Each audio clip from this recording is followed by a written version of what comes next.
Looks like we're ready to receive Mr. Fox's testimony. Yes, Judge, we are. Okay, all right. Thank you. Go ahead and we'll proceed. Would you like me to swear him? Please. Okay. Mr. Fox, can you hear me? I can. Okay, if you could raise your right hand, please. Do you swear or affirm the testimony you're about to give is the truth, the whole truth, and nothing but the truth, so help you God? I do. Great, thank you. Mr. Fox, I brought you here to testify about a meeting that happened February 17th when you represented Bo Dukes. Do you remember that? I do. How did that meeting come about? That meeting, if I recall correctly, was largely arranged by GDI agent Schwalls. He and I had conferred either the Thursday or the Friday prior, confirmed that my client would be willing to meet at the GDI office with representatives from the counties that were impacted, and that was arranged for Sunday morning, February 7th. I believe it was 17th or the 19th. Okay, and did Agent Schwalls arrange for those representatives from the counties to be present? That is my understanding, yes. Okay. I did not confer with them prior. Okay, so you only spoke with Agent Schwalls prior? That's correct. Okay. And so tell me about that meeting. What happened at that meeting? Why don't you tell me who was there first? Pardon? Who was there? Okay. Present at that meeting occurred at the GDI office, the local office in Perry. It was in the morning. Present at that were myself, my client, Mr. Dukes. Also present were the DA from Ocilla, Paul, I apologize, his last name escapes me at the moment, Kim Schwalls, who I believe was a district attorney in that office as Paul was preparing to travel out of town the next week. Mr. Rigby, Bradford Rigby from the Judicial circuit was there, and then Agent Judicial. There was another agent present, but when the meeting occurred, both GDI agents were out in the hallway. They were not in the room. Okay, and is it Paul Bowden? Is that his last name? Yes, that's it. My apologies to Paul if he's in the room for getting his last name. He's not a problem. So the agents, you said the agents left during the beginning of this interview or this meeting? That's my recollection, yes. Okay. And what happened when the agents were out of the room? What was discussed? What was discussed, well, one were the expectations, and sort of loosely why we were there. That was Mr. Dukes had information concerning the disappearance and missing persons case involving Mrs. Grinstead. Law enforcement was interested in that information. And there was a discussion, one, understanding as to why we were there, two, as to the completeness and truthfulness of the information. That is, the expectation was that Mr. Dukes would be absolutely truthful, transparent, and complete with the information that he had, and he agreed to do so. And then the discussion was also that while no specific promises were made as to any particular sentence, any particular charges, that there was the ability of law enforcement. And when I say law enforcement, let me be clear, I'm not talking about GDI agents, I'm talking about Mr. Bowden and the other district attorneys who were present, that they would be in a position to help Mr. Dukes if they were to help them, and that is by providing true, transparent, honest information concerning the disappearance of Terry Grinstead. And so your client was told that he would have help if he was truthful and forthcoming with his information?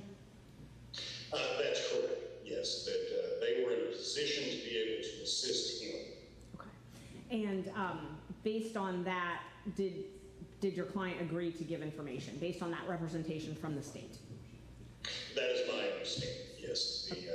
He agreed that day, provided some basic limited information, and then came back.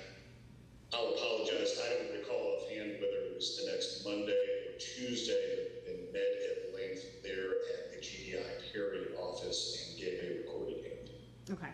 So that day, though, that Sunday, he was promised assistance if he was forthcoming with his information. Objection leading. I'll hear from you, Ms. Merchant. I can rephrase it, Judge. Yeah, Thank you. sustain that. Thank you. What was your client promised if he was forthcoming with information? Assistance. There were no specific charges or that would either be brought or not. There was no specific promise as to a sentence, but it was made clear, at least in my opinion, that if he were to assist them, that is the prosecution, they were in a position to assist him. Okay. I And think the expectation, at least my takeaway, is that both sides expected there to be a quid pro quo. I understand. And that's what your client understood that. And that's my understanding, yes. Was there any discussion of immunity if your client was to testify? Not during that meeting. Okay. And but was there a conversation about immunity at a subsequent time? Not at a subsequent time. Okay. So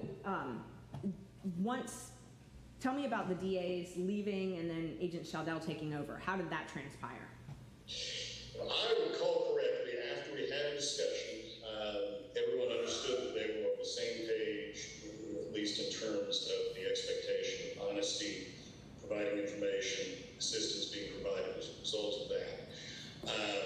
My recollection is the agent or law enforcement went out, went and got Agent Schwalls, had Agent Schwalls come back in and witness Mr. Dukes to provide a very basic handwritten, I believe it was a handwritten statement, providing information as to very broadly what had happened to Mrs. Grinstead and those who were involved in it. Okay. So it was immediately after this this interview with the district attorneys that the interview with Agent Schwalls took place? Objection, reading. And when I say, Hang on a second. let me be clear, the actual Hang on a second, please. Can you full interview occurred tell him to stop? Mr. Fox. during Mr. Fox. Sunday meeting. There was Mr. a very brief Can, I'm sorry, there's, Ms. Hart objected to the question. yeah, yeah. I'm sorry, I didn't get that. Yes. All right. I sustained, it was a leading question. leading, Yeah, okay. I sustained that objection. So tell me about the transition from the meeting with the district attorney. Attorneys to the meeting with Agent Schwalls. Sure, after, I don't recall whether literally the parties shook hands, but after the parties had come to, I would say at least an agreement as to the understanding. That is, Mr. Dukes would be truthful, forthcoming, honest, and if he did so, the prosecution was in a position to be able to provide assistance. Once everyone was on the same page with that, contact information was exchanged. It's my recollection then that Agent Schwalls was brought back into the room where Mr. Dukes and I and district attorneys had been meeting behind closed doors, and then took some very basic information in broad strokes as to what had happened with Ms. Grinstead and who the parties were who were involved in that. Okay. Thank you. Just one moment.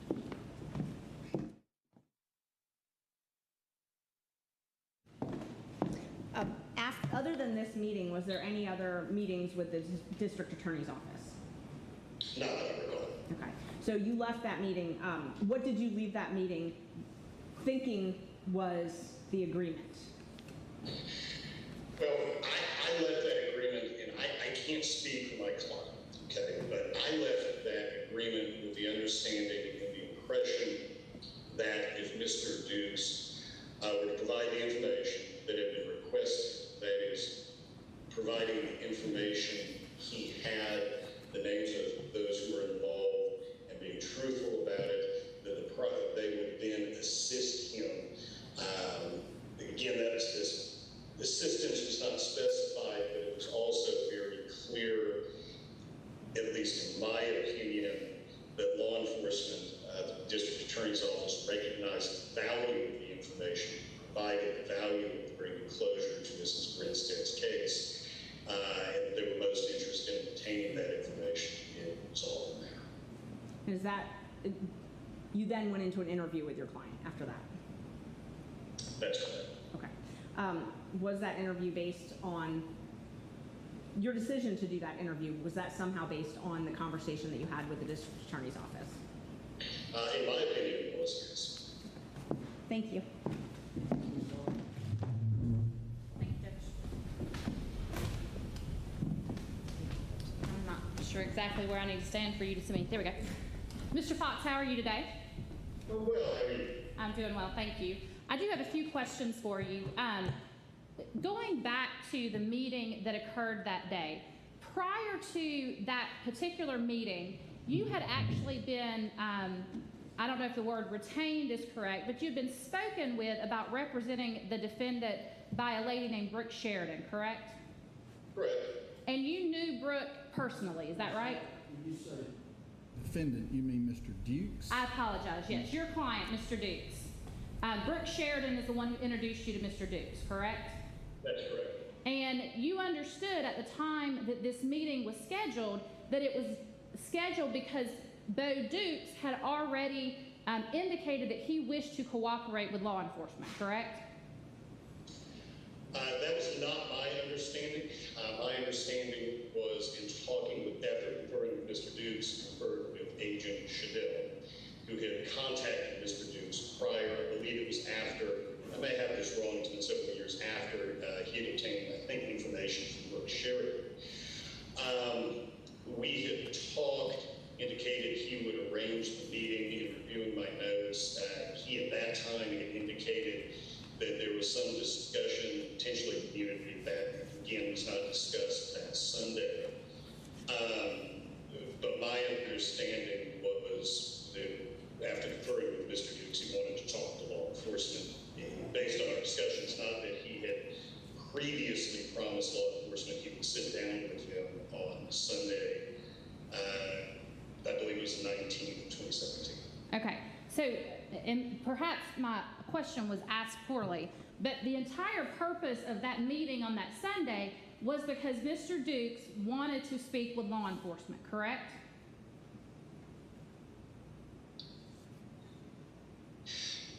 In part, but the purpose of that meeting also was, in my opinion and estimation, in order for those who were involved to be able to meet face-to-face and determine what arrangements could be made. Okay. You would agree with me that it was Jason Schwalls who suggested that the district attorney's office be present, correct?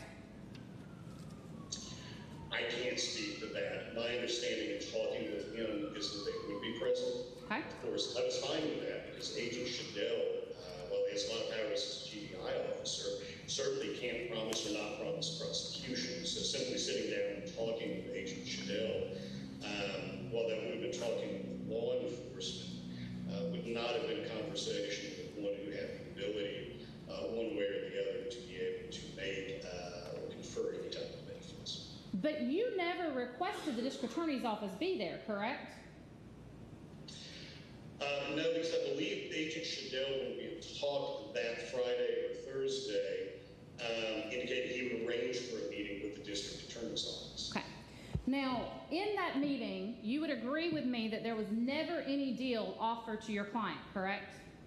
Oh, correct. There was no specific deal offered in terms of what would be charged, what would not be charged, amount of time, length one way or the other. Okay. And how long have you been practicing criminal law, sir? Well, as I sit here now, roughly 20 years. Okay.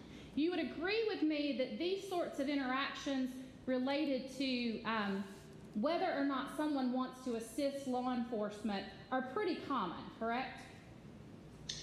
Not in the state system.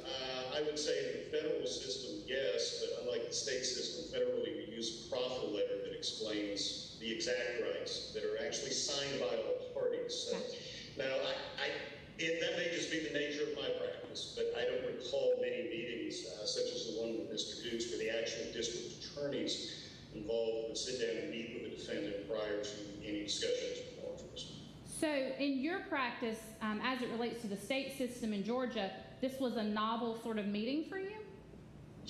I would say under these circumstances, yes. Okay. You would agree with me that at no point during that meeting did you ask Paul Bowden for any specific promises if if Mr. Dukes spoke with law enforcement, correct? Well, no, but the reason for that also is Mr. Bowden had not been provided the information. In essence, we'd be asking Mr. Bowden to bid against himself. it went both ways. Okay. I would say there was a bit of trust, or at least my estimation is that it was a situation that required a bit of trust on the parties. That is, the state would trust that they were going to be obtaining information that they could then verify that would be truthful. And Mr. Dukes would be trusting that he would see some benefit as a result of providing that. So essentially, it was a situation where Mr. Bowden was saying, if Bo Dukes does the right thing, then the state will be in a position to do the right thing as well, correct? Not in so many words, but the expectation was there was quid pro quo. That is, one party would do one thing in exchange, another party would. And you would agree with me in your experience as a criminal attorney that that does not equal a deal, correct? When you say equal a deal, you mean in terms of an agreed upon binding plea to specific charges or specific sentence? Yes, sir. I mean a deal under the definition of Georgia law. You would agree with me that does not equal a deal? That is not a specific deal as to any particular charge or any particular sentence. Okay. And Mr. Bowden never told you that your client would not be prosecuted in this case, correct? Not that I recall from this Sunday, no. And you actually anticipated that he would, in fact, be prosecuted at some point for some offense, correct? I would say as of that Sunday, it couldn't be ruled out, but I wouldn't say that I had firm expectations one way or the other. And that's because, again, Paul Bowden never made any specific representations, correct? Not that I recall from Sunday. And you would agree with me that Brad Rigby, district attorney for the Judicial Circuit, never made any specific representations about any charges being taken or not taken against Bo Dukes, correct?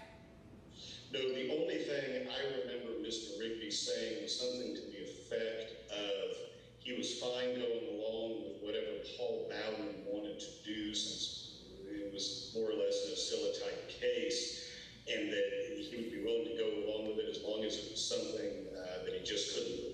Okay. And that conversation occurred inside the four walls of the GBI office, correct? Yes, ma'am, that close to you. And in fact, your client was prosecuted in Wilcox County, correct? He was, and he was also indicted in Ben Hill. That was my next question. To your knowledge, he still has a charges pending against him in Ben Hill County as well, correct? That's my understanding. You understand I've withdrawn from representation in that matter, so I can't speak to the status of that case at this point in time. I think you were released by the judge maybe back in September of last year from the Ben Hill case. Okay. But at the time that you were released as his attorney in Ben Hill County, he still had been indicted in Ben Hill County, correct? Right. And at the time that you were relieved from the case, you had no agreement in place with District Attorney Brad Rigby as to what would happen with the Ben Hill County case, correct? Oh, no. In fact, it had been indicted and was being prosecuted, so that was clear what was going to happen. And at the time that you were relieved as his attorney in the Ben Hill case, you had no agreement with any attorney related to what was going to happen to Bo Dukes and his Ben Hill County charges, correct? Outside of Brad Rigby, I don't know of any other lawyers who are involved in the case. And in the Wilcox County case, obviously that case went to trial, correct? Sorry, court reporter, yes? Oh, I'm sorry, yes. Okay. And prior to that trial, there was never any agreement in place as it related to your client's charges not going forward, correct? No, in fact, if I recall correctly, he had been told he could either plead and get the maximum or go to trial. Okay. And in fact, he went to trial, correct? Correct. And after sentencing, Mr. Rigby argued for the court to give him the maximum sentence allowed under law. Oh, that's correct. And the judge did that. That's my understanding. Now, prior to any evidence being presented in this case, there was a Jackson Deno hearing related to Bo Duke's statements being admissible. Is that correct? That's my understanding. And at that time, you argued to the court that there was what we refer to as the slightest hope of benefit. That's correct. However, again, even in your arguments to the court, you agreed that there was no deal in place at the time that your client made a statement. Yes, that's correct.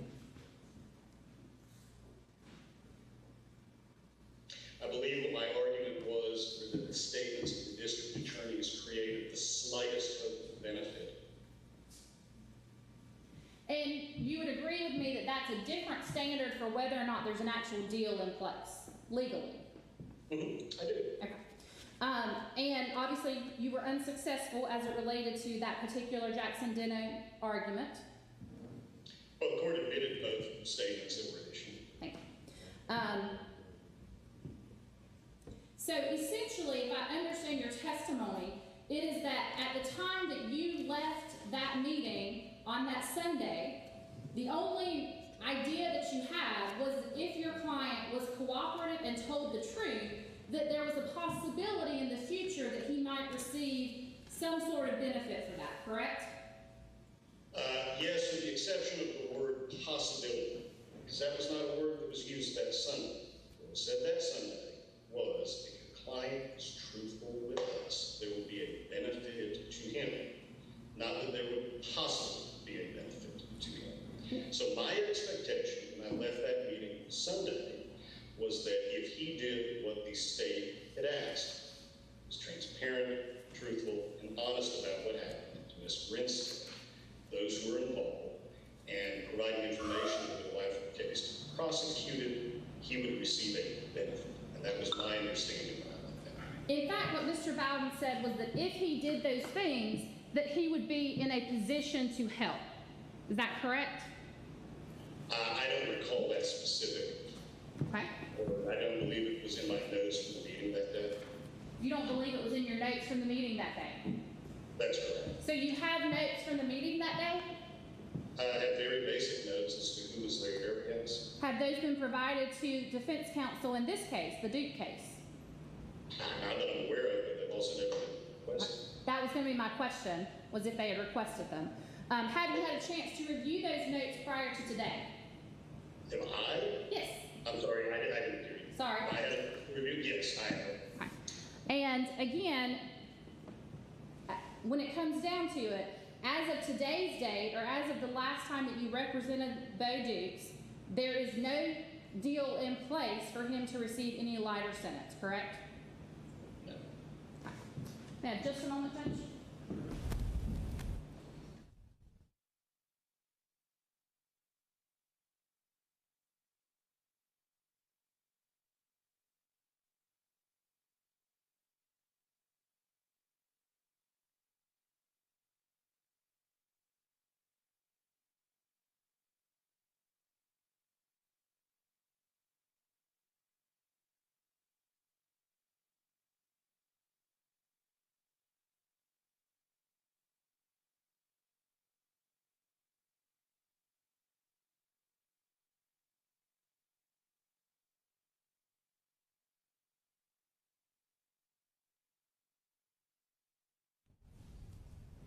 In this particular case, when you got involved, you were aware that Brooke Sheridan had already spoken with law enforcement, correct? Yes, ma'am. And you were aware that Brooke Sheridan had already given a statement to law enforcement implicating both Bo Dukes and Ryan Duke in the murder and then destruction of Tara Grinstead's body. That was my understanding. And that Brooke had then gone to Bo and told him essentially that he needed to be honest about what happened. Can't tell you what she may have. Okay. So you're not aware of the fact that Brooke had already gone to Bo and told Bo that she was cooperating with law enforcement when you were hired in this case? Judge, I object to She relevance. may very well have. Hang on a second, Mr. Price. Objection, relevance. Judge, specifically it goes to whether or not Mr. Dukes would have given a statement but for this alleged offer of benefit. And that question can be asked, but that's different. I'm leading up to that question, Judge. Overrule that objection. Thank you. Go ahead. My understanding, though, is that your response is you don't know if Brooke Sheridan had already told Bo he needed to cooperate with law enforcement? I don't have any recollection of that at this time. But I mean, also understand that this is almost 5 years ago. So. Oh, I understand. Now, again, it was Brooke that originally contacted you, not Bo, correct? That's correct. And at the time that Bo spoke with you, or that Brooke spoke with you, there was already an intention for Bo to speak with law enforcement in some manner, correct? I can't agree with that. Okay. I'm not. Is that because you don't know, or because you're saying that's not true? Well, I'm saying that's not true, but I also cannot go into the specific discussions with my client, given that he's not waiving, I'm not waiving the attorney-client privilege. Okay. I guess let me put it this way then. Is it your testimony here today that but for this quid pro quo, as you put it, that Bo Dukes would not have in fact given a statement to Jason Schwalls that day? Can't speculate to what he may or may not have done under a specific set of circumstances, but I will say this, and that is that meeting was material and essential to his decision to make a statement. Again, I can't tell you if that meeting had never occurred, whether he ultimately would have said something or not. I can't speculate to that, but I know based on in this case that meeting was material, very material to his decision to speak with law enforcement. And after that meeting with Mr. Bowden and the other attorneys, Jason Schwalls interviewed your client, correct? Or spoke with them? Mm-hmm. Is that a yes? Sorry. Yes, I'm sorry, that's a yes. Did you take the time to speak with your client privately between Mr. Bowden leaving the room and him talking to Jason Schwalls? I can't tell you whether it was right then, but I know that Mr. Dukes and I conferred at length privately multiple times during that meeting. And I believe we may have actually talked certainly prior to him sitting down giving a statement to Agent Schwalls. So you don't recall that Agent Schwalls came immediately into the same room that you had been speaking with Mr. Bowden? I don't, because I remember Mr. Dukes grabbing a cigarette at some point in that. Okay. And sorry, I had a question that just went completely out of my brain. That happens sometimes. Just a moment. When Mr. Bowden spoke with Bo Dukes, he emphasized that the importance of his statement would be that he be honest and truthful, correct? That's my recollection. No further questions at this time. Sorry, can you follow up with this motion? Yes, thank you, Judge. At some point after Bo gave his statement to Agent Schwalls, did he indicate to you that he believed he had a deal in place? I'm going to object. That would be hearsay, Judge, at this point. It would not go towards anything that this person did. It would relate specifically to what another person thought, and it would in fact violate his attorney-client privilege as well. It wouldn't violate his attorney-client privilege because we actually were provided those statements from the state in discovery. So we've got those text messages where Bo was talking about how he thought he had a deal because of what he and Mr. Fox talked about. So Bo's already violated his attorney-client privilege by giving those to the state, and then the state gave them to us. So there's no privilege anymore. We have those statements. If I am recalling correctly, the text messages speaking about are actually between Bo and a gentleman named Dustin Trogdon, and that Dustin Trogdon turned those over to the state. That's not about what he discussed with his attorney. That's about his personal thoughts about it. Well, that's the statement. And Judge, I didn't ask him what they discussed. I asked if he had any reason to believe that Bo violated it. And that would be based on this. That's the statement. Okay, thank you, Judge. You've reviewed the discovery in the case, I assume that you have. In Mr. Dukes's case, yes, the discovery from Wilcox and Ben Hill. Do you remember looking at any text messages that your client sent? Man, I remember going through a lot of text messages were sent.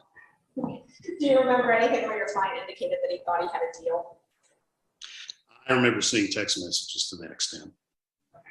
I just have one other area of questions. The state asked you about whether or not Mr. Dukes believed that he had a benefit to him. Would you, in your representation, would you equate the benefit to some type of leniency? That's certainly my interpretation is to a benefit, especially under these circumstances. Thank you, Mr. Fox. Thank you for being here. Any further discussion? Yes, Your Honor. But to be clear, that was something that you were anticipating would happen, not something that was in place, correct?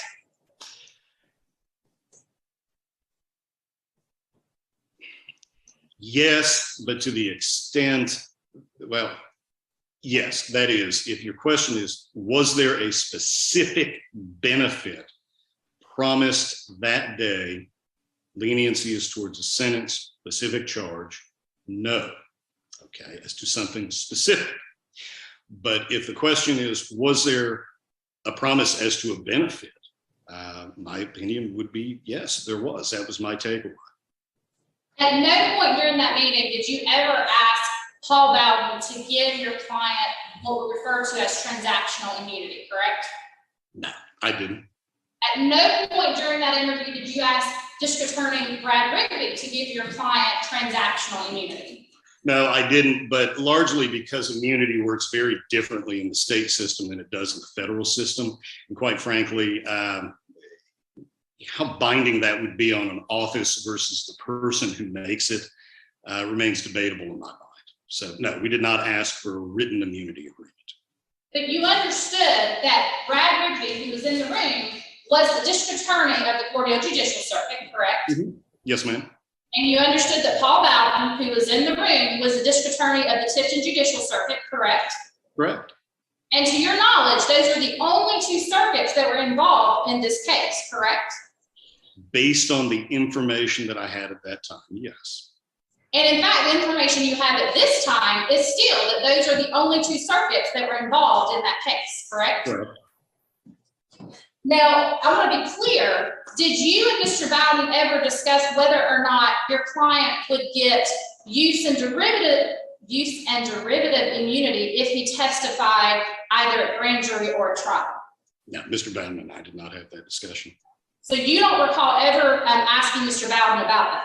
I do not recall having that discussion with Mr. Bowden. No further questions. No further questions. Thank you for your testimony, Mr. Fox. Thank you, Mr. Fox. You're excused. Thank you, Your Honor, and thank you for the accommodation time-wise. Sure. All right, Lindsay, you can.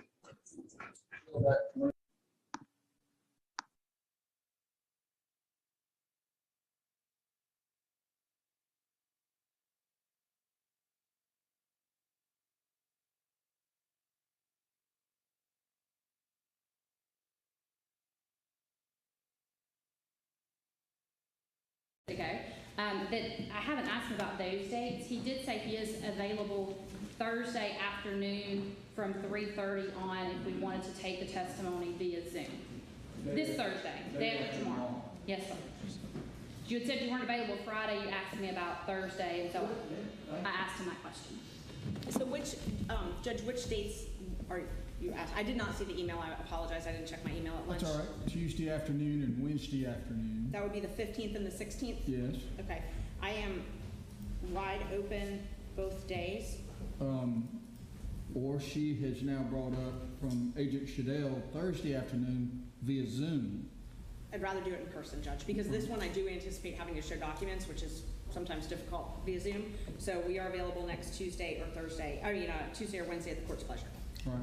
Just the problem with that is, as Your Honor knows, we've had these scheduled for some time, and the state, Mr. Rigby and I have both made great efforts to be able to be here because, frankly, there were 3 other courts that I was needed in today.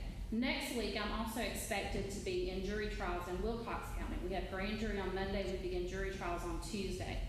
If I am not present, or if Mr. Rigby is not present, and I know that there is a murder case pending on that calendar as well, it completely messes up the other judge's calendar.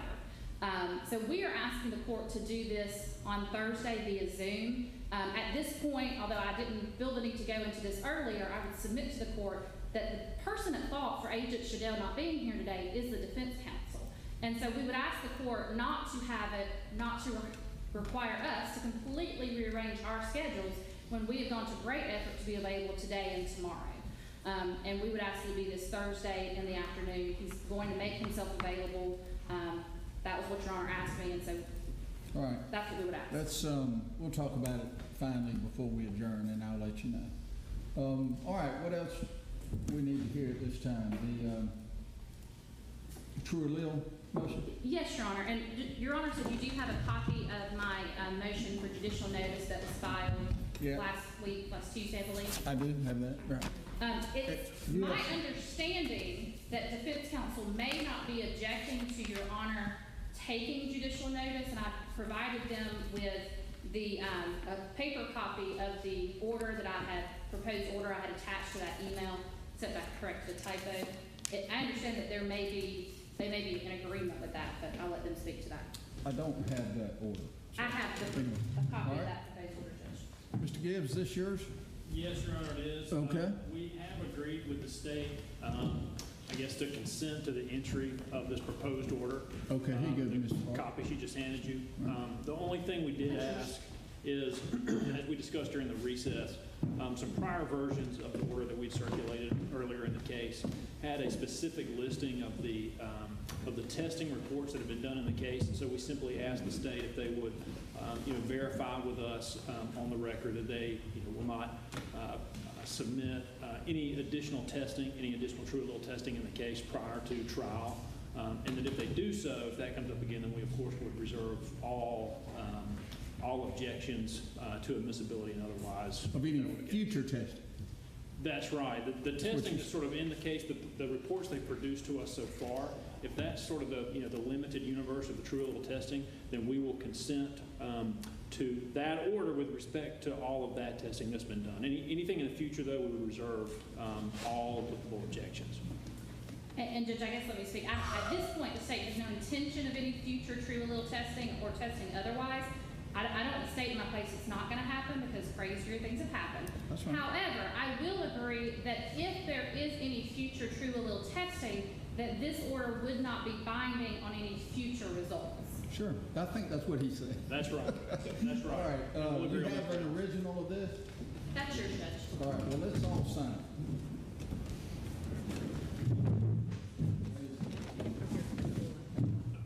Eight.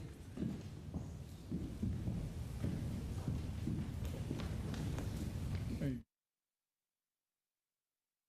And I guess I should have been prepared by myself.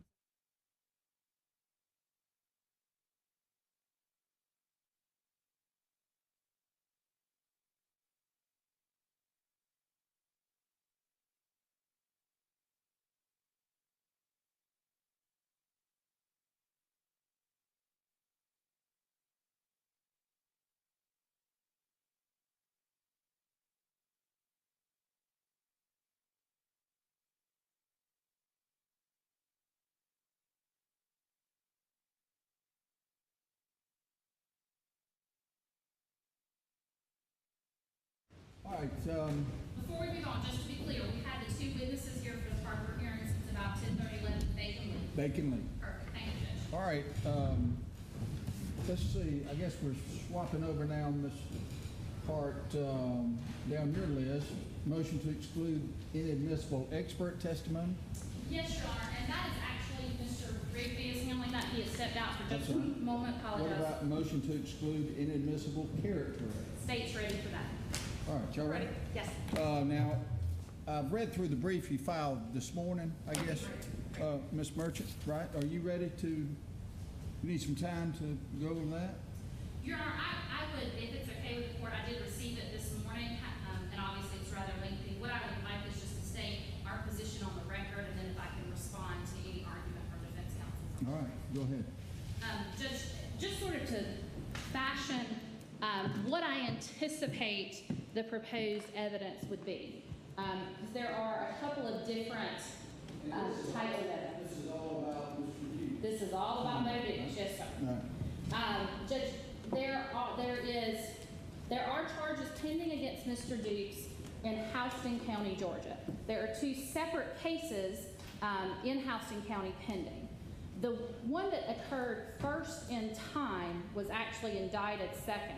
But in that particular case, there's an allegation that he raped a female at essentially a party that was occurring at Brooke Sheridan's parents' home. That was reported prior to Mr. Dukes being arrested in this case, but it was not indicted at the time. It was not indicted for at least a year later, I believe. At some point, while our case here has been pending in Ocilla, there has been an outcry. Approximately what time period is the first instance you're talking about Yeah. that was indicted second? In January, February of 2017, about the time that the arrests were being made of this defendant. And that involved a sole individual? One individual, and it was a situation of, similar to what we would refer to as a date rape situation. There was a party going on, there's an allegation that he came into her room and raped her in the middle of the night. Yes. And that was reported to law enforcement again sometime January, February 2017. Never resulted in any arrest? Not until after he was indicted and arrested on a second case in Houston County, Involving the two? involving two alleged victims, yes, sir. Okay, all right, go ahead. So that case, and I apologize, I don't have the dates of that second case in front of me, although I can get it quickly because it's made the news. In that particular case, two females have made allegations that the defendant, that Bo Dukes, took them to his home that he shared with Brooke Sheridan, and committed sexual violations. I don't know the exact charges, but that he essentially attacked them that it was of a sexual nature, and that they had to escape through a bathroom window. And had a firearm. Is that correct? Was that part of the allegation? I don't recall specifically because it's not my case. That was alleged, I think, in Ms. Merchant's brief today, that he I can allegedly. find those charges and tell the court for certain what the charges are in Houston County. In any event, go ahead. In any event, there was an allegation that he held them hostage at the house, and they had to escape through the window. He was arrested and charged with that, and those charges are still pending. Indicted? Indicted. He's Okay. never been taken to trial on those. He's been indicted, arrested, and I don't recall if a bond had to have been given because I believe he was out on bond when we tried him in Woodlawn Standing. So those are two of the situations that we are asking the court not to allow into evidence. The third, and I'm going to refer to it as a situation broadly because it's a situation that is actually, there's no allegation of any crimes being involved. What my understanding is that there is a female who is from Ocilla who has claimed that Mr. Dukes, at some point, the two of them engaged in a consensual sexual relationship where he tied her up. I believe that she has claimed that particular event actually took place at the pecan orchard that has been of great discussion in this case. Of course, the evidence in this case will show that Ms. Grinstead her body was not burned in the actual pecan orchard, but that is what everyone believes because that's what they've heard in the media.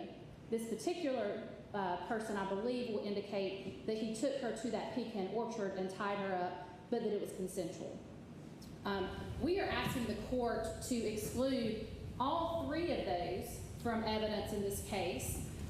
The first reason is, Judge, we would submit to the court that they're simply not admissible because they're not probative of whether or not this man murdered Tara Grinstead, which is really the whole issue, obviously, of what this case is about. We talk about Bo Dukes a lot, but the truth is this case is about whether or not Ryan Duke murdered Tara Grinstead in Ocilla, Georgia.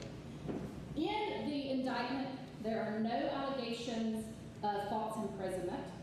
There are no allegations of a sexual violation in any way, and the confession that's been given by the defendant indicated that he broke in there for monetary reasons, not for any sexual nature.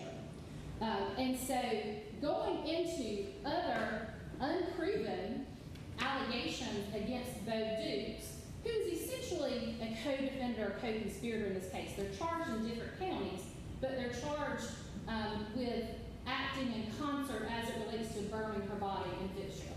Mr. Duke's not been charged with the murder of Tara Grinstead. Bo Dukes has never been charged with the murder of Tara Grinstead, nor has he been charged with anything in Irwin County related to Tara Grinstead. He is only charged in Bentonville County with assisting in burning her body and with hiding the fact that that Ryan Duke murdered her.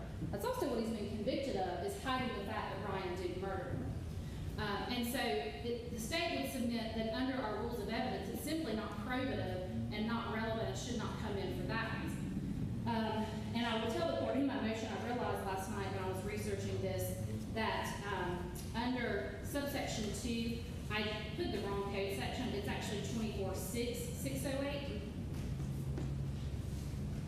Thank you. And this is obviously assuming that Bowden testifies at trial. That is an assumption that everyone is making. At this point, there is no, that's up to the state, whether or not we call him, or it's up to the defense if they choose to call him. But the second event will be whether or not it's for impeachment purposes. And so we would ask the court at this point, since, although I have filed a motion to keep it out, it's probably untimely at this point because it would only be an issue if he is called to testify in the case. Certainly if he's not called to testify, then it cannot be admitted under 608. I will also point out to the court, I did not argue it in here because we've never received any notice of it. But again, that is exactly my point, is that there's never been any notice of any intent to introduce this under 404B. There is a mechanism under 404B that relates to a non-party. Now, there is a provision under 404B where you can get in other bad acts of someone who is not the defendant. But again, there's a certain balancing test that Your Honor would have to do. At this point, we've been given no notice of that. And in fact, all of the information that I've conveyed to the court related to these 3 different situations has come from the state's case in chief. We've looked into, and obviously Houston County has looked into the Houston County charges. And so we're asking the court at this point to find that they're not relevant and that they're not admissible. All right, so there's 4 incidents you're talking about, 3 from Houston County, 1 from here. 2 from Houston County, but 3 victims. That's, 3 different females. Correct, Your Honor. Right, in Houston County. Correct. And the one here has never been charged as a crime. Well, the one here, my understanding of the allegation is that it was consensual. Right, that's what I heard you say. So, yes, sir, it's never been charged. And I guess I'm saying here, her allegation is that it occurred actually in Ben Hill County. I believe there would be evidence that it did not occur in Ben Hill County, it occurred in Wilcox County. But bottom line is we're saying that it's not relevant to whether or not the defendant murdered Terry Grinstead. Thank you. All right, Ms. Merchant, you disagree, I guess? Yes, Judge, we disagree. Judge, the rules of evidence in Georgia are rules of inclusion. If Ryan Duke had pending rape charges, you better believe the state would be here seeking to admit those against him. They are definitely probative. Whether or not, if Ryan had taken a woman out to the orchard and tied her up and raped her in the same pecan orchard that it is alleged that parts of this body was found, you better believe the state would be bringing that evidence and saying that it is certainly probative and that any prejudicial value is definitely outweighed by probative. We want the jury to have all of the facts in this case. That's the only way that there can be a valid decision based on the truth and based on what actually happened in this case. And obviously the state wants some of that evidence not to come in front of the jury, but we think that that evidence should come in front of the jury. We think that the jury should hear about, first, let's just talk about Bo's pending charges. Those are always admissible. Pending charges with a testifying witness are always admissible. They are admissible because they could be trying to curry favor with the state by testifying. Whether or not there's a deal in place or not, that's not what the case law requires. The case law requires that the witness has pending charges and that the state is the one that's prosecuting him. It's not this state, it is the state. The state of Georgia is prosecuting him. Doesn't matter if it's this state prosecuting him. So, and we cited this in our brief that we filed, but the case law is very clear that those are admissible. Those types of allegations are admissible, and I'm going to cite you in our motion, let's see, at page 6. There's several different cases. Says that, pursuant to the Confrontation Clause of the 6th Amendment, a defendant in a criminal trial is guaranteed the right to cross-examine a witness against him concerning criminal charges brought by the state, which are pending against the witness. There are 4 different cases cited there which all hold the exact same thing.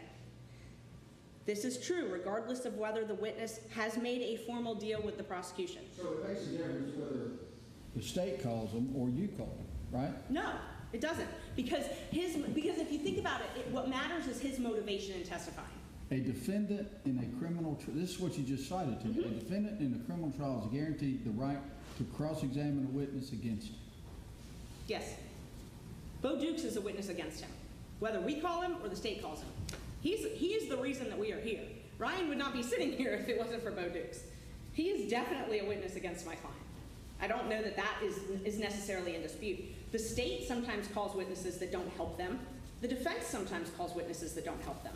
Sometimes But you don't cross-examine a witness that you call. Not necessarily, but in this case, they use the term cross-examine, definitely. Right. But we are entitled to cross-examine adverse witnesses. I would anticipate if Bo Dukes testifies and we have to call him as a witness, I would anticipate getting an order from the court that he's a hostile witness.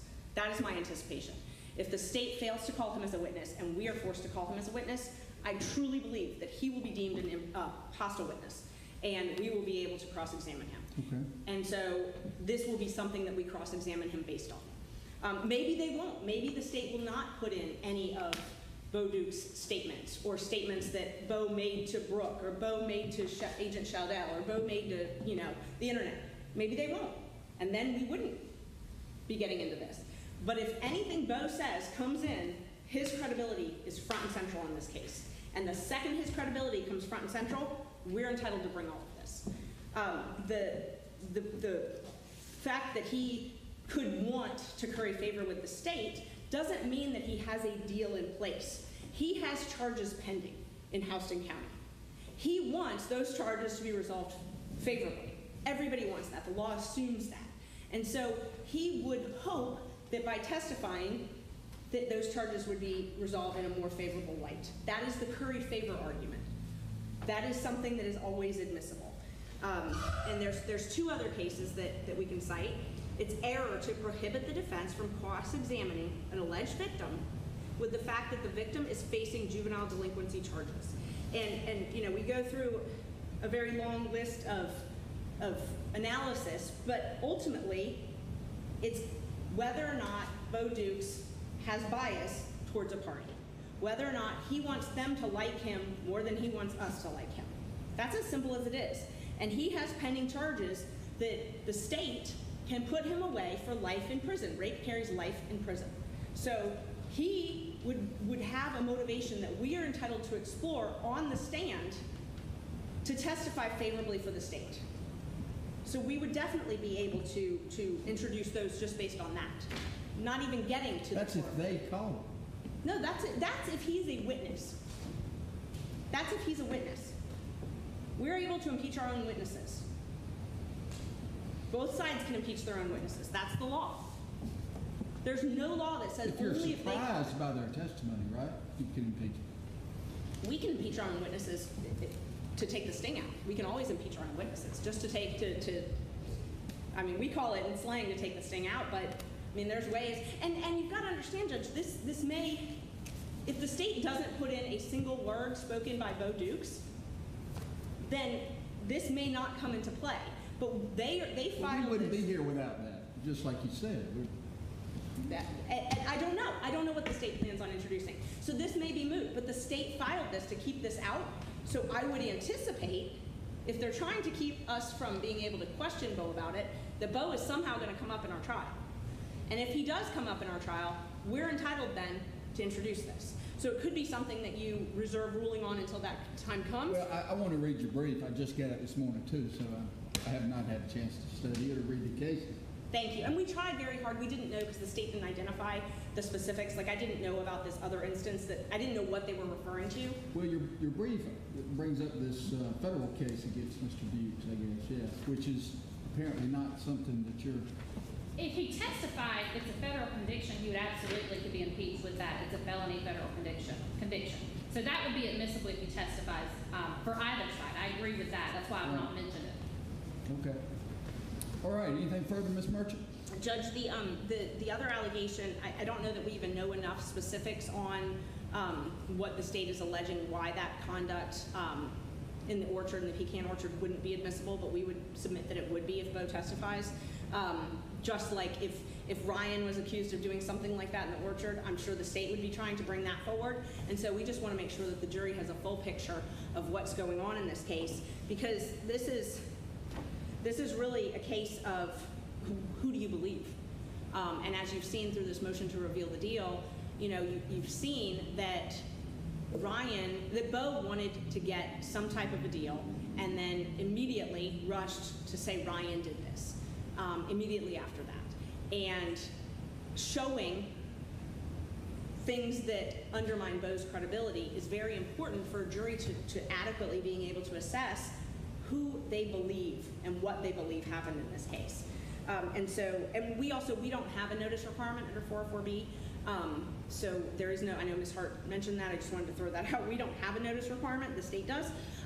And so there is no specific notice, but we believe that this is fully admissible regardless. Let me ask you, for example, the rape charges in Houston County. There's 2 alleged victims there, I understand. You proposed to bring those alleged victims down here, I guess, right? There are 3 victims in that. One of them, unfortunately, is deceased. Okay. But those charges are still pending. So there are different methods that we can get that admitted. The first method is if Mr. Dukes or any of his statements come in, we can impeach him with current pending charges. That is, we can impeach any witness with current pending charges. So that's one method. Another method would be to bring it in through extrinsic evidence. So that would be another method. Depending, and again, it depends a lot on what the state's case is. We don't know what the state's case is going to be as far as Mr. Dukes. They may decide not to present a single word that Mr. Dukes says. We don't know. And we don't have the right to know that at this point. But these are things that we're just asking for you not to foreclose us from being able to present, because if the state brings Bo into this, then we have the right to counter that.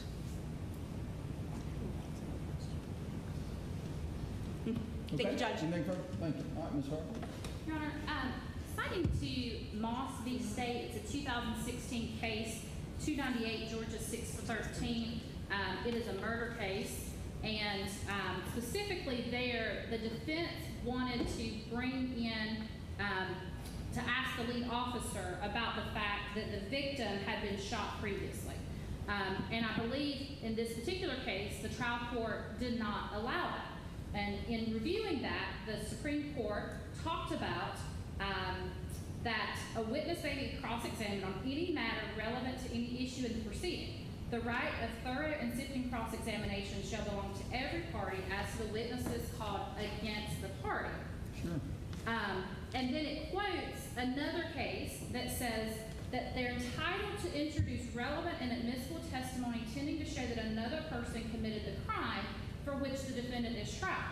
However, the proffered evidence must raise a reasonable inference of the defendant's innocence and must directly connect the other person with the corpus delicti or show that the other person has recently committed a crime of the same or similar nature. The defendant in this case is charged with murder, burglary, concealing a death. He is not in any way charged with rape, kidnapping, false imprisonment. He's not charged with any of those things in this case. The only similarity between these cases is that there are female victims. That's it.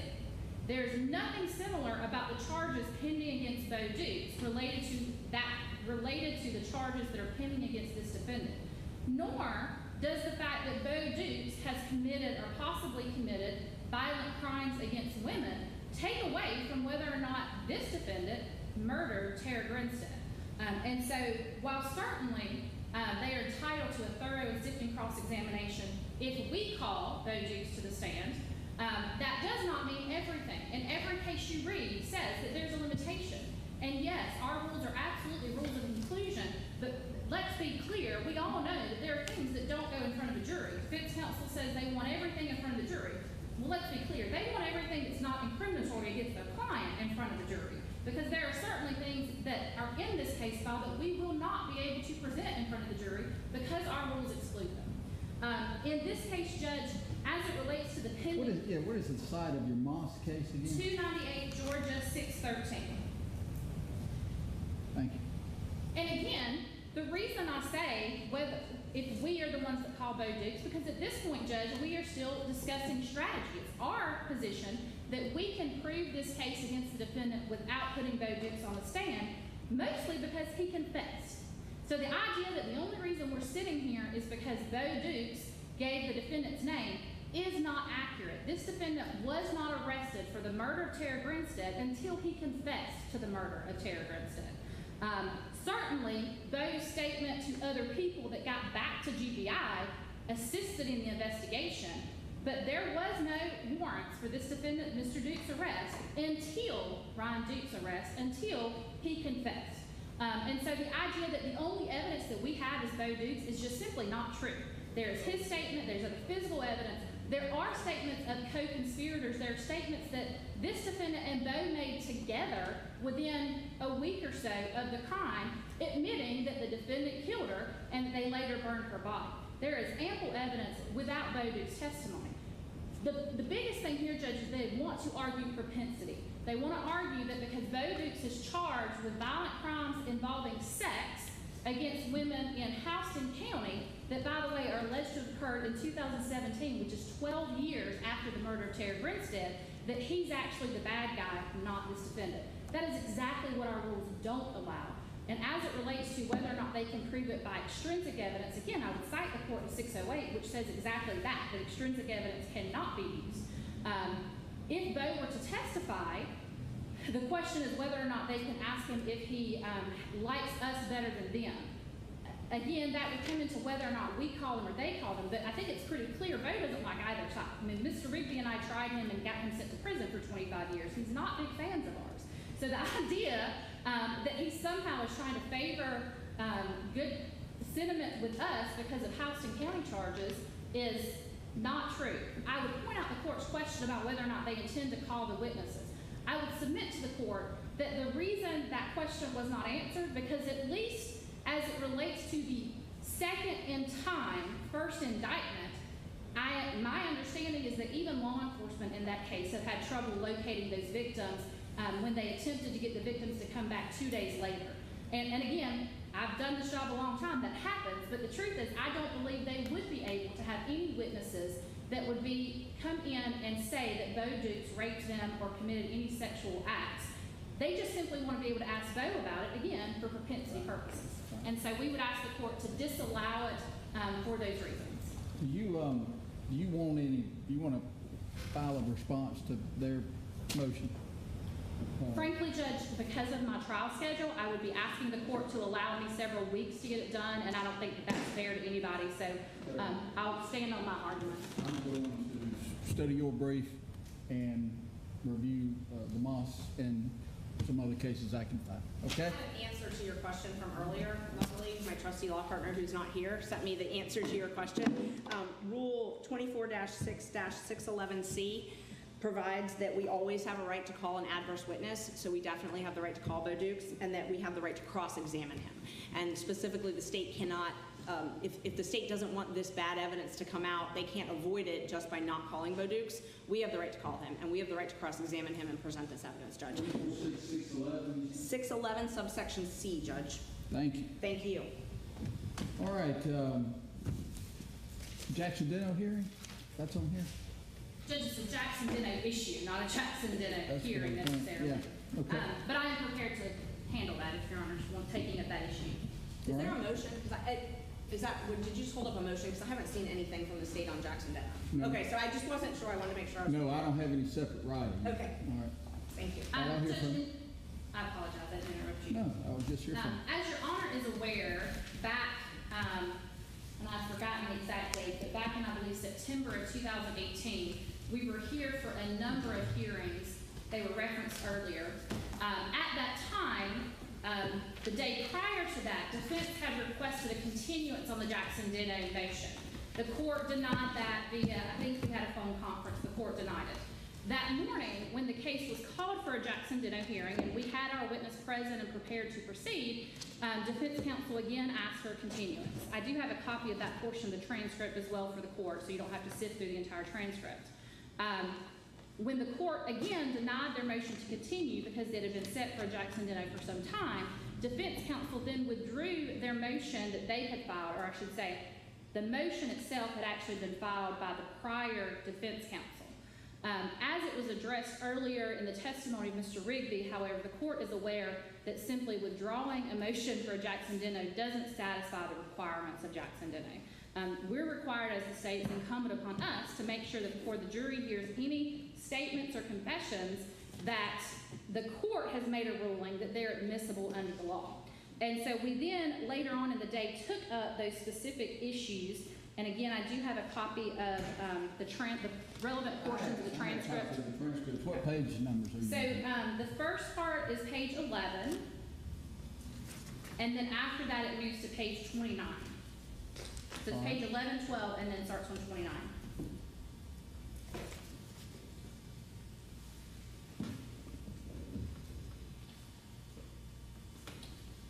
All right, Ms. Person, Judge, we will be withdrawing the Jackson-Deno hearing and not challenging the voluntariness of the statement then based on that ruling. All right, I don't know if the court wants me to go into details right now or wait till we're done, but there are multiple levels to the statement. Some were done at the police department, some were done elsewhere. Given that, I think we need to address specifically what we're talking about that's admissible. And I think we can take that up after we finish going through the list. So then we jump over to page 29, Judge. Okay. All right. What? So we begin at the bottom. It's line 24, where I had asked the court to go ahead and let us take up the Jackson-Deno issue. 30 is where you get to the meat of it. I specifically put on the record the fact, as you just read, there is a statement that is taken at the police department. Part of that is audio recorded. Part of it is also video and audio recorded. A small, maybe 5-minute portion of that interview is prior to Miranda. The rest of it is post-Miranda. The defendant then agreed to go out to the site in Fitzgerald or in Ben Hill County with law enforcement to point out the place where he believed he had burned Ms. Grinstead's body. And that is also video recorded. There's a video recording of the defendant while he's out there. And so all of that occurs on the same day within a short period of time. The specific point, I guess, is on line 24, page 30. I just want to make sure when defense counsel is saying she is withdrawing her objection as to voluntariness of the statement, that we're including both the pre-Miranda and the post-Miranda, statements. Correct. Ms. Merchant, we are, Judge. Okay, we're withdrawing our objection. And then later on, Right. I apologize. No, but go ahead. I specifically reference that they are agreeing that in addition to voluntariness, they're indicating there are no Miranda violations, that there's no hope of benefit or remotest fear of injury that was given. Ms. Merchant says, yes, Judge. Your Honor then says, on all issues then, and Ms. Merchant says, Jackson-Deno issues, the court, all Jackson-Deno issues, Ms. Merchant, yes, correct. And then at that point, Your Honor asked me to prepare an order. Seems like you didn't. I did prepare an order, and sorry.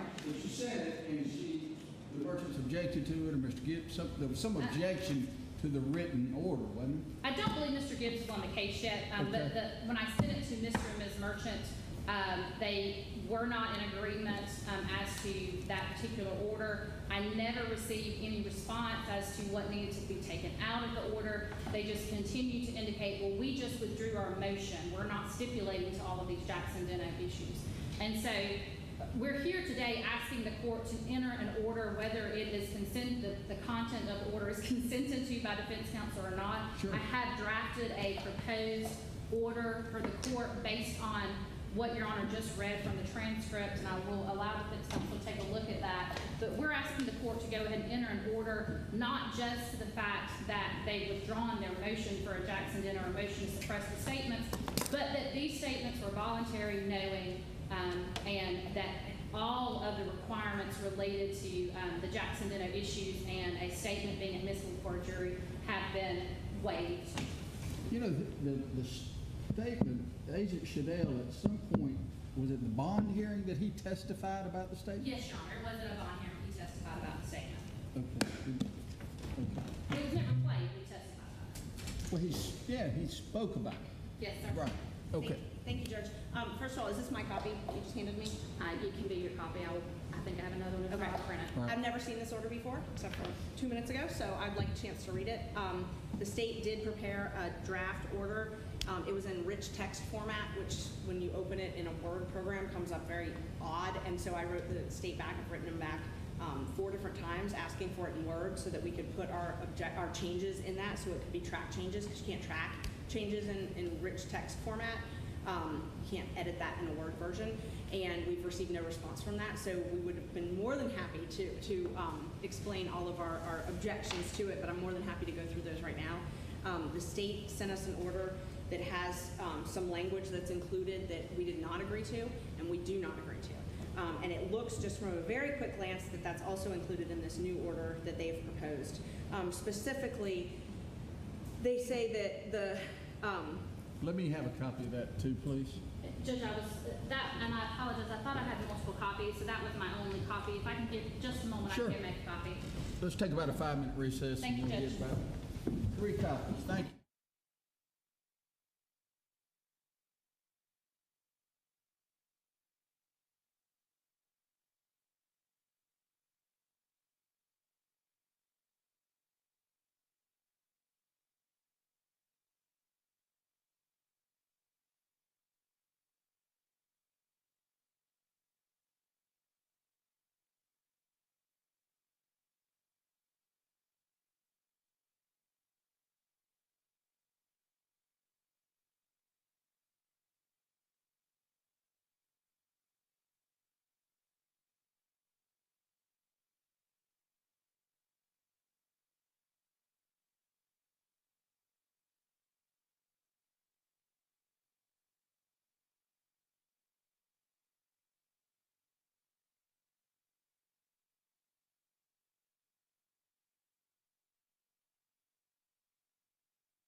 All right, Ms. Merchant, I'll hear from you on the proposed order.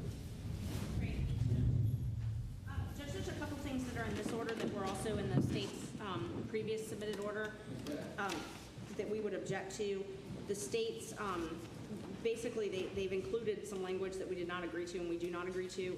They're saying that the waiver was the result of Mr. Duke's rational intellect and free will, which we never agreed to that, and we disagree with that. Rational intellect and free will, that was Let's talk about that. it was never discussed. Ms. Hart, is that critical to the order?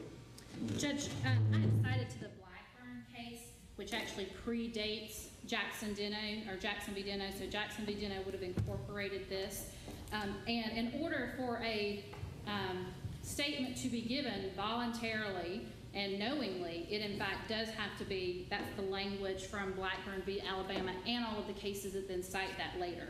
When Your Honor asked Ms. Merchant if they were stipulating to all the Jackson-Deno issues, this is included. That is one question that the jury will be asked to decide, but that's also a question that this court has to determine before the jury can decide it. It would be error not for the court to rule on that. All right, and what's your next issue, please, Ms. Merchant? And Judge, we do not agree to that Okay, statement I being understand. included, so if they need that, then we would need to litigate that. Judge, our next one is there's an incorrect statement that says the entirety of the verbal statement given to the agents was either audio or video recorded.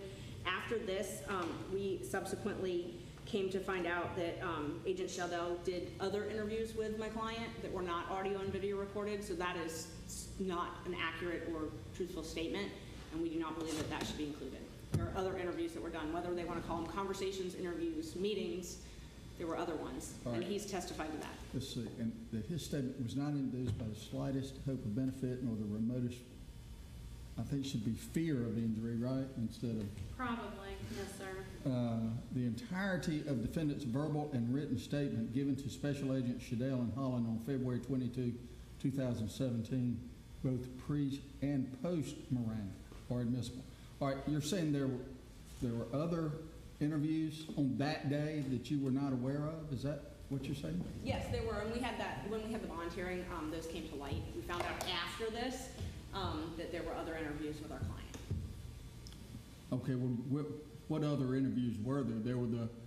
Back at the jail, he went out to there was an interview prior to the recording taking place, and then there was some interviews at the jail, and I quite frankly don't remember the dates. I haven't looked at that in a while, but there were some other... This only addresses February 22nd, 2017. So before today, the only order that I had was the state's proposed order that says specifically the entirety of the verbal statement given to the agents was either audio or video recorded.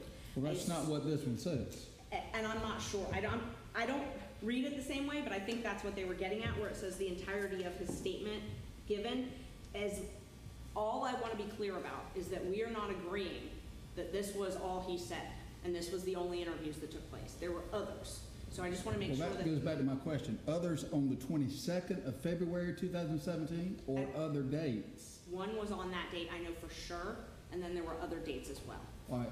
What I understood you to say was pre-Miranda, about 10 minutes. 5 5 minutes. Post-Miranda, both at the jail. At the police department. At the police department, okay. And then a video at this orchard type Your Honor, place. yes. And that's it? Yes, no, Or I did guess, you intend to include subsequent statement after returning from the orchard? Judge, I don't know of any statements after returning from the orchard that day. Now, I am aware of and became aware at some point, I don't even remember when I became aware, it was the defense counsel who had made us aware that Agent Shadell did in fact speak with the defendant on other dates. However, he was represented by counsel on that date. There are no reports on that, and we have no intention into going into any of those statements because it would be violative of his Sixth Amendment rights. He had an attorney. And so that's why on the order that I'm presenting today, which is the only one I'm asking the court to sign, I'm specifically referencing February 22nd. That's Correct. it.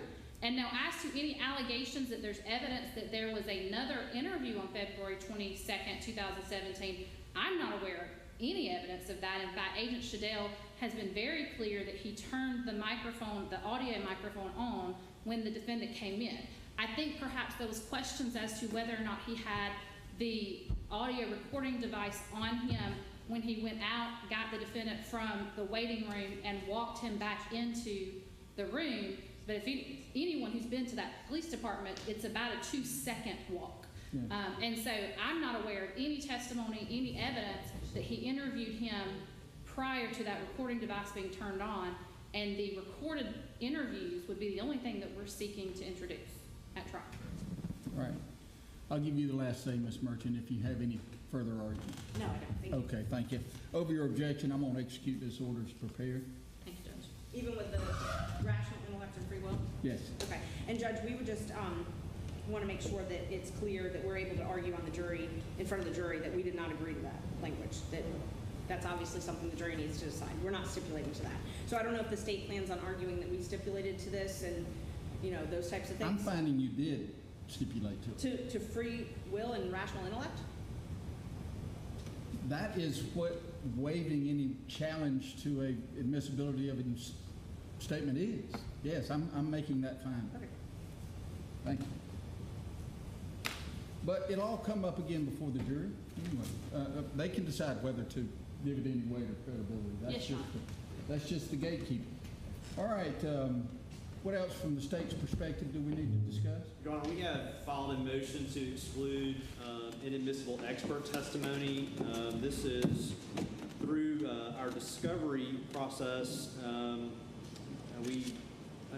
I guess, had come across that the defense intended to, and I'm not really sure who the expert is. We've not been served with any witness list with this particular expert. It was through the ex parte motions that we discovered that they intended to call a witness on false confessions. And of course, in this case, Ryan Dukes, as we just talked about in the Jackson Ditto hearing issue, on February 22nd, after being Mirandized, confessed to murdering Tara Grinstead here at her home in Irwin County.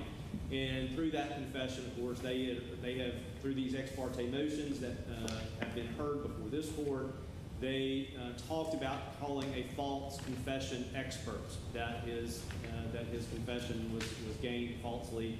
And our first contention is that's inadmissible. We would have to have a Harper hearing. We've not been served with the name of this expert, a curriculum vitae of this expert, to know who he is, to be able to cross-examine him. It would require a Harper hearing just as we would have to have in the Trudell. And we've not been provided with any of that information, number one. Secondly, to that, false confessions have been ruled inadmissible. I have 3 Georgia Supreme Court cases which cite other cases. You mean expert testimony? Expert testimony about false confessions has been ruled inadmissible. All of them Supreme Court cases. The first one was a death penalty case, which seems to be the one that started kind of this genre of expert, which is Riley versus the state. Riley is at 278 Georgia 677, 278 Georgia 677, a 2004 death penalty case. Also, just for note of interest, it was unanimous Georgia Supreme Court. It was also denied cert by the U.S. Supreme Court. What date was that? What year? So this is 2004, 278 Georgia 677. Thank you. And it's Riley. And the false confession expert was not allowed to testify in either the guilt or innocence phase or the sentencing phase of the trial, and the Supreme Court upheld that ruling in that case. And they go into the analysis of that in that even their expert that they called said that false confession theory has not reached a verifiable study stage of scientific certainty, and we have much more research to do and more experience to gain in it. And that was the testimony at that time. And based upon that, the evidence in that case that was called, the Supreme Court concluded that the false confession expert was not allowed to testify based upon the Harper, and they even cite the Harper decision that false confession had not reached the level of scientific verifiability. This case has been cited subsequently. I'll point the court to several other cases to make sure I gave you all the cites from that case I needed to give you, I believe so. Subsequently cited in Wright versus State, W-R-I-G-H-T at 285, 428, 285, Georgia 428, a 2009 case. Again, a unanimous decision from our Supreme Court, also denied cert by the United States Supreme Court. In this case, the defendant, Ms. Wright, challenged the exclusion of the alleged expert testimony about her confession and having the expert testify about false confessions. The Supreme Court, citing Riley as previously stated, stated in that case on, I believe this is page 431 of the opinion, pre-submitting the question of excluding their testimony because of discovery violations, there was no showing that false confession theory and the Reed method satisfy the evidentiary test in criminal cases set forth in Harper, which again is, brings up the Harper hearing. The Supreme Court in this case cites Riley. It also cites Vaughn versus State, V-A-U-G-H-N, 282 Georgia 99, 2007, Lyons, L-Y-O-N-S, 282 Georgia 585, 2007, was overruled on other grounds. And then most recently cited in a 2014 Georgia Supreme Court decision in Woodall versus State, also a unanimous Supreme Court of Georgia denied cert by the U.S. Supreme Court. It's 294 Georgia 624, 294 Georgia 624 in 2000. Are all of those murder cases? Yes, Your Honor. Thank you. And in this case as well, basically I'll just, on page 628 of the opinion, it says appellant contends the trial court erred when it denied the request to tender Dr. Richard Leo as an expert in police interrogation techniques and false confessions. This court has upheld rulings within the last several years that this proposed area of expert testimony has not reached the level of scientific reliability necessary to allow its admission at trial. The court then cites numerous decisions, Wright, as previously stated, Lyons, as previously stated, Riley, and then, of course, this case as well. And so based upon the Supreme Court precedent, we would just ask that the court exclude any testimony regarding any false confession expert. If and when we are provided with that name and that person, and to have a Harper hearing result, but otherwise to exclude that testimony, we would be asking for that if we ever have that hearing. Does 2015 seem to be the most recent comment from our Supreme Court? That does seem, it's 2014, but it does seem to be the most recent comment. Yes, Your Honor. 2014. Thank you. Okay, Ms. Merchant, any response or argument? Yes, thank you so much, Judge. Judge, a couple things. Again, we have not filed an expert on this issue yet, and quite frankly, I'm not sure what we will be doing on that. It depends a lot on what the state argues in their case. I am anticipating, and the reason that we wanted funding on that is I am anticipating the state will present the statement that Ryan made to Agent Schwalls as the truth. I assume that's what the state's going to argue. They're going to argue this is a truthful confession. Well, then in rebuttal, we have the ability and should have the ability to argue that this is actually not a truthful confession and the reasons that it was not valid. That's what we would be asking to do if that time comes. If the state does not present this as a truthful confession, then we don't have the need to rebut it. But I assume they're going to be doing that. I assume they're going to be putting this in and saying that this is valid, and I assume they're going to have Agent Schwalls testify about why he believes it's valid. And we have the right to put into evidence why we believe it's not valid. One of the techniques that was used, Agent Schwalls testified to previously, was the Reed technique. The Reed technique is a technique where police, it's a coercive method. It's been deemed coercive by many courts. A technique to pressure people, and it's more likely to lead to false confessions. If Agent Schwalls goes into that, which I assume he will, about the techniques he used in gaining this confession, we should have the right to then explain in rebuttal to Agent Schwalls' testimony why we believe this testimony and this confession is not a confession. Through an expert. Through an expert, yes, Judge. Well, when would you propose to have this analysis? Well, if we plan on introducing an expert in our case in chief, if we plan on doing that, then we have to file that within 5 days prior to trial. So, and then before that expert testified, we'd have to have a Harper hearing on if they were testifying about false confessions. I don't know that we're going to have them testify about a false confession theory. So I'm not really sure if it's, I mean, we're happy to work on the parameters of what they're able to testify, but I can tell you at this stage, it is my anticipation that the state is going to put in people, whether they qualify them as experts or not. They have experts on their witness list. They have false confession experts. I have interviewed their purported confession experts.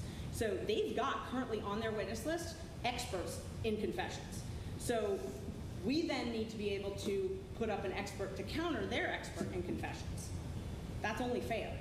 And so I don't know what all they're going to be putting in. I assume they're going to be putting in this statement that they claim is this truthful confession. I assume that. And I assume they're going to be arguing to the jury all of the points that make this, in their mind, a truthful confession. We then, in turn, should be able to put in all of the reasons through an expert who can explain this, why we disagree with their expert and disagree with their theory that this is a truthful statement. On to the law, though, that the state fights. Well, let me ask you, but they've notified you of their experts. Didn't you just say you've seen their names The on first trial, yes. Okay, so you have them. Yes, and I actually don't have the witness list in front of me. Sure. Because I didn't know that that was going to be one of the things that they raised, since they didn't raise that in their motion. Whether or not it's Well, been this disclosed. motion says that they anticipate you will attempt to introduce evidence related to false confession theories. The state moves the court to prevent any such evidence as it does not meet the standards set forth in Harper. Right, and we haven't submitted that. We haven't submitted a report on that. We haven't submitted any of that as to whether or not there's going to be a false confession expert. But if the law, I can argue the law while we're here, since the state wanted this heard today. I think it's premature, but since the state wanted this heard today, I'm happy to argue the law on it. Judge, the cases in Georgia that the state cites, none of those were a rebuttal type situation where the state was putting forth this confession saying that this was a valid, voluntary, wonderful, free will confession, and then the defense was trying to rebut that assertion. These were ones where they were trying, as their entire theory, to put forth this false confession theory. It's different if the defense is trying to just rebut what the state has already presented, which is what we would be doing in this case. I'm not following you, I'm sorry. No, All right, the state had presented the statement as a true confession. Right. The defense wanted to present an expert on false confessions. Isn't that to rebut what the state put up? I don't understand. Yes, that is exactly accurate. Yes. Well, that's what you're talking about doing, is rebutting Yes. the states, and that's what those cases were about, no? No, these were different. So, and they're not, unfortunately, they're not very detailed opinions. But in one of them, for example, let me see, the Lyons case, the one that the state cited. In the brief, yeah.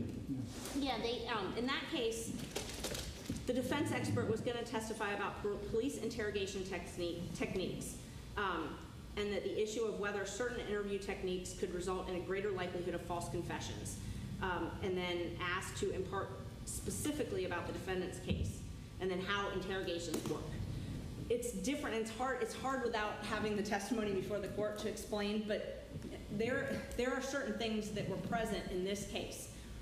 The voluntary consumption of drugs, for example, psychological factors, things like that were present in this case that the normal juror doesn't understand unless they get expert testimony on it. And so we believe that Agent Schaldell is going to say, I don't think he was under the influence of drugs. So then we are entitled to bring an expert to say, he could have been under the influence of drugs, and this is what that looks like. Because otherwise, all the jury's left with is Agent Schaldell saying, I don't think he was under drugs. No, I asked him that, he said no. And that's all they're left with. How do they determine if he was under drugs or not when all they're left with is Agent Schaldell's testimony that says he believed they were? I mean, maybe the state's not going to put forward all that, but we're anticipating that they are, and so we're going to have an expert lined up in case they do. We think that there were specific psychological stressors given Ryan's physical health at the time. And so we think that those are relevant to why he might have told law enforcement something that was not true. The case law, just back to the state's argument as far as the case law, this is an evolving theory, and that's always the case when we have scientific evidence. We currently have Harper. We're about to get Daubert, thank goodness. I was lucky enough to testify in front of the state legislature, and they have passed Daubert, so we will soon have Daubert. Not by May, but later in the summer we will have a Daubert standard. But looking at that Daubert standard, the court is supposed to look at the evolving standards of scientific evidence, okay? Right, and false confessions is, exactly. False confessions is a perfect example of that, Judge. There was a recent study that revealed that, post-conviction DNA study, it revealed that 354 people were wrongfully convicted, 28% of them had falsely confessed. This figure alone shows that this is an evolving area of research. The research has also revealed that the police apply coercive procedures just like the Reed technique that we had here, and that those combined with other factors like psychological factors lead to a likelihood of a false confession happening. And Well, you would, of course, it would be incumbent upon you to present that evidence at a Harper hearing in that regard, correct? Right, if we are going to present that type of an expert, yes. Exactly. Yes, Okay. yes. Or any other expert, right? Yes, yes, and to give notice for pursuit of the statute, yes, Great. definitely. Right. Okay. But there are two circuits that I just wanted to point out for the court. Sure. Since, again, I think this is a little bit premature, but I wanted to point it out since we're arguing it. There are a couple cases. There's a Seventh Circuit case, it's a 1996 case, where the Seventh and the First Circuit have both admitted false confession testimony. So the Seventh Circuit is United States versus Hall, and that's 93 Fed 3rd, 1337. And again, that's the Seventh Circuit. In that case, they permitted an expert to testify generally about false confessions. Then United States versus Shea, which is 57 Fed 3rd, 126. That's a first circuit case.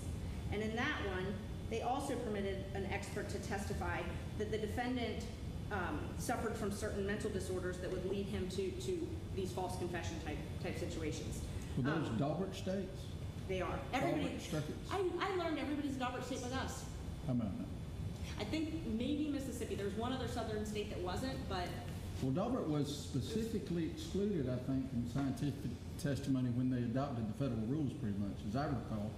it was. But Yes. anyway, okay, but that's changed. Okay, It thank you. was, and Professor Milich testified about that at the hearing in subcommittee. It's been an interesting battle, but Georgia's coming around to Daubert. But there's also a couple states that have also permitted this testimony, Judge.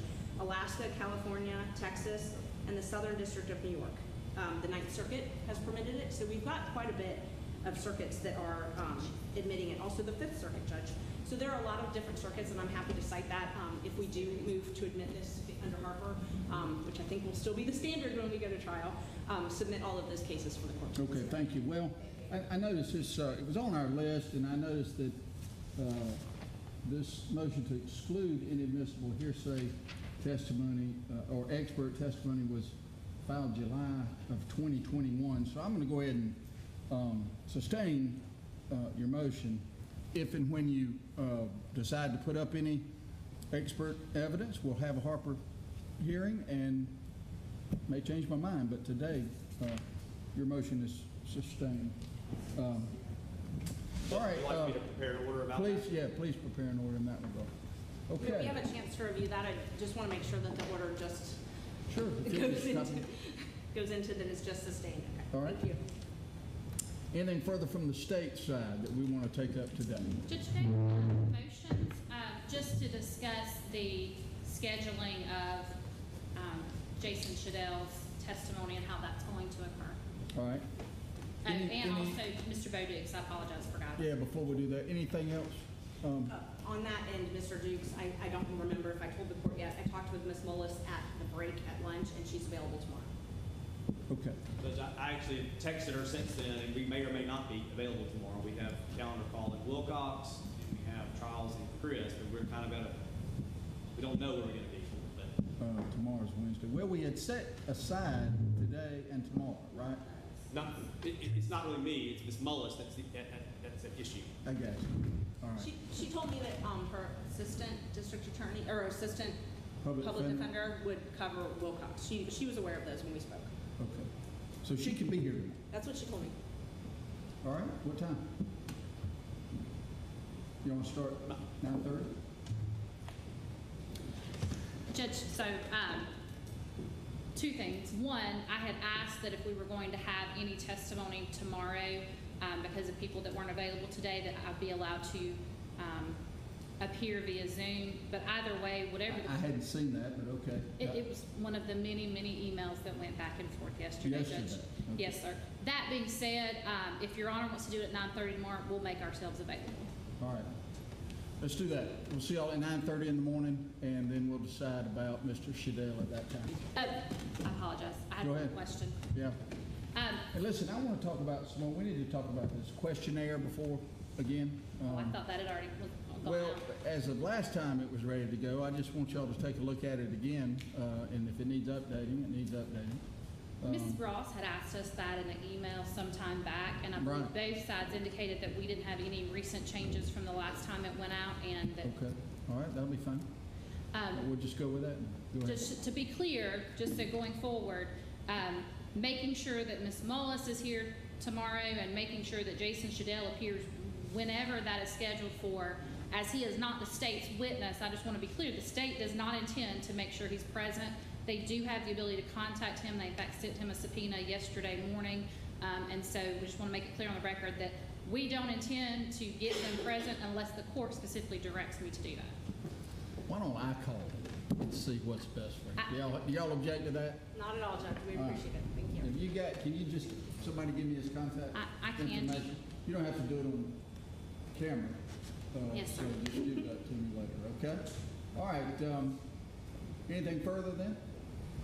If anything comes up with Ms. Mullis between now and 9:30 in the morning, let me know. Otherwise, we'll be adjourned until that time. Thank y'all.